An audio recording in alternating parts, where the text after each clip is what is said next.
Encontré un billete de avión en el bolsillo del abrigo de mi marido y pasé 3 días convencida de que me estaba engañando y estaba completamente equivocada en todo. Déjame contarte lo que pasó realmente porque no es la historia que crees que es. Javier y yo llevábamos 9 años casados cuando encontré ese billete. Teníamos un buen matrimonio, no perfecto, pero del tipo que se siente sólido y real y que vale la pena proteger. Era un hombre tranquilo y constante, el tipo de marido que llegaba a casa cada tarde y de verdad quería saber cómo te había ido el día. Nunca había tenido ningún motivo para dudar de él. Ni una sola vez en 9 años.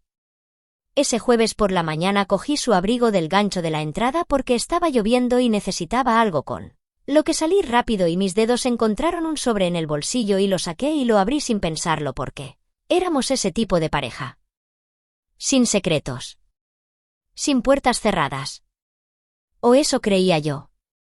Un billete de avión. Solo uno. Buenos Aires. Con salida el sábado por la mañana. Me quedé en el pasillo y lo leí 3 veces. Javier no había mencionado Buenos Aires. No había mencionado ningún viaje. No había mencionado nada y la noche anterior habíamos cenado juntos y hablado del fin de semana y no había dicho ni una palabra. Absolutamente nada. Volví a meter el billete en el bolsillo.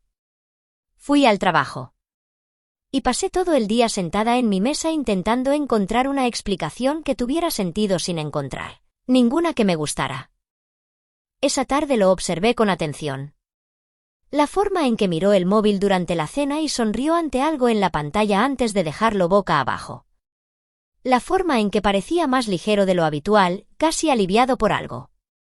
La forma en que me dio un beso de buenas noches y me abrazó un segundo más de lo normal. Me dije a mí misma que me lo estaba imaginando. Pero esa noche cuando se quedó dormido me quedé tumbada en la oscuridad pensando en ese billete y en la sonrisa del móvil y en todas las tardes últimamente en que había parecido distraído y ausente y sentí que algo frío se instalaba en mi pecho del que no podía escapar por más que lo intentara. No miré su móvil. Quiero que eso quede claro porque importa para el final de esta historia. No busqué entre sus mensajes ni sus correos ni nada más. Tomé la decisión de que si algo estaba pasando lo iba a escuchar de él directamente y le iba a dar la oportunidad de decirme la verdad por su propia voluntad. Así que el viernes por la tarde después de cenar me senté frente a Javier en la mesa de la cocina y puse ese billete entre los dos y lo miré y le dije lo encontré. Y necesito que me cuentes qué está pasando. Miró el billete y luego me miró a mí y en su cara apareció algo que no me esperaba. No culpa. No la expresión de un hombre al que han pillado haciendo algo que no debía. Algo mucho más profundo que todo eso. Algo que parecía llevar muchísimo tiempo esperando detrás de sus ojos. Dijo: siéntate. Tengo que contarte algo que debería haberte contado hace años. Y me senté y empezó a hablar y en menos de 2 minutos entendí que me había equivocado en todo. Antes de que Javier y yo nos conociéramos él tenía una hija. Se llamaba Lucía y nació cuando Javier tenía 24 años de una relación que terminó mal y rápido y que lo dejó de pie frente a un hospital con una bebé para la que no estaba preparado y una mujer que ya había decidido que no quería saber nada más de él. Se llamaba Mariela y no era una persona cruel pero sí una persona asustada y cuando Lucía tenía 8 meses, Mariela le dijo a Javier que se volvía con su familia a Colombia y que quería empezar de cero y que creía que sería mejor para todos que Javier no formara parte de ese futuro. Javier lo peleó.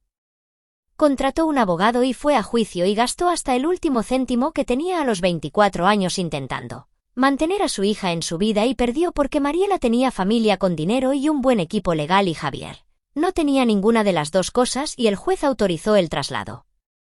Vio a Lucía 2 veces después de eso. Ambas con supervisión. Ambas muy breves. Y entonces Mariela dejó de responder a sus abogados y cambió de número y se mudó sin dejar ninguna dirección y Javier pasó los 3 años siguientes intentando encontrarlas por todas las vías legales disponibles y chocando contra una pared tras otra. Lucía tenía 3 años la última vez que Javier la tuvo en brazos. Me contó todo esto sentado a nuestra mesa de cocina un viernes por la tarde y yo me quedé frente a él sin decir Ni una sola palabra porque podía ver lo que le costaba decirlo en voz alta y no quería interrumpir eso.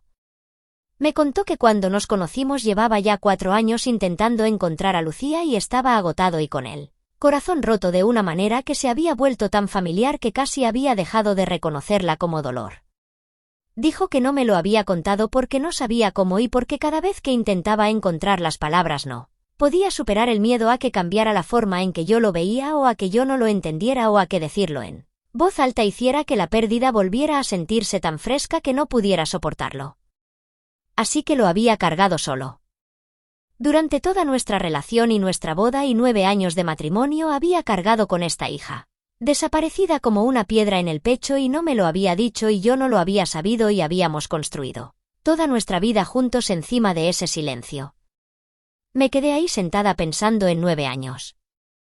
9 años viviendo con un hombre y queriéndolo y no saber que en algún lugar dentro de él había esta pieza enorme, que faltaba y que nunca me había dejado ver ni tocar ni ayudarle a cargar.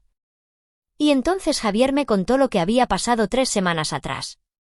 Una trabajadora social de Bogotá se había puesto en contacto con él. Lucía tenía 18 años.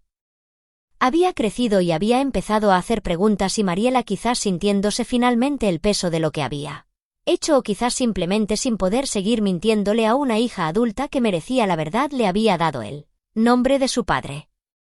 Lucía había contratado a alguien para ayudarla a encontrarlo y 3 semanas atrás Javier había recibido un mensaje de una trabajadora social explicando que su hija quería establecer contacto.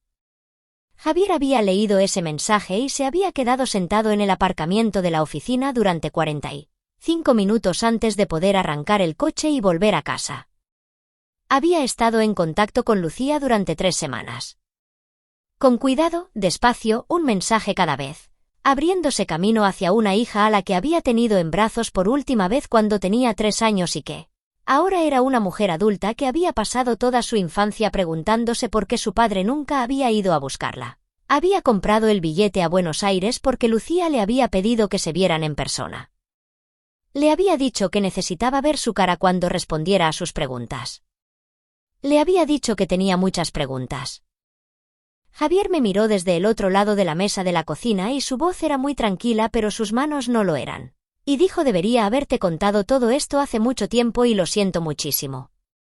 Me daba vergüenza haberla perdido y tenía miedo y seguía pensando que primero la encontraría y luego te lo contaría y los años fueron pasando y nunca la encontré y no sabía cómo explicar por qué había esperado tanto. Me quedé en silencio largo rato después de que terminara de hablar. Pensé en una niña que creció sin su padre no porque él no la quisiera sino porque la perdió y no pudo encontrar el camino de vuelta. Pensé en Lucía a los 18 años escribiéndole a un desconocido que era su padre y pidiéndole que se vieran. Y el valor que debió haberle costado eso. Pensé en Javier sentado en ese aparcamiento durante 45 minutos leyendo un mensaje que lo cambiaba todo. Y pensé en el billete. Solo uno. Solo él.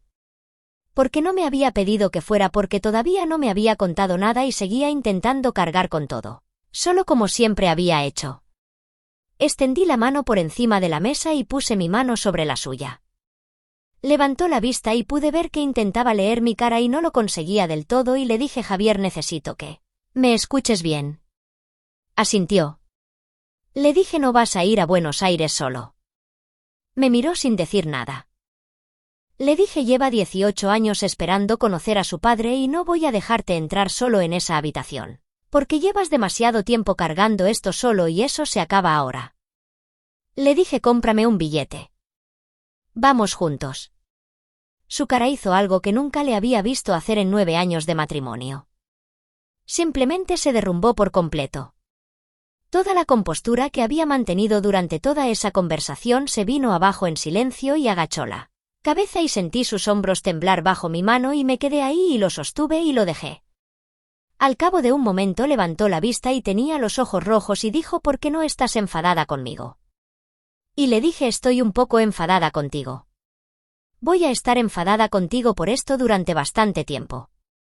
Pero ahora mismo hay una chica en Buenos Aires que tiene los ojos de su padre y lleva 18 años esperando que él aparezca y enfadarme puede esperar.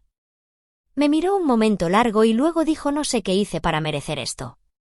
Le apreté la mano y le dije ya me lo compensarás. Ahora ve a comprar mi billete.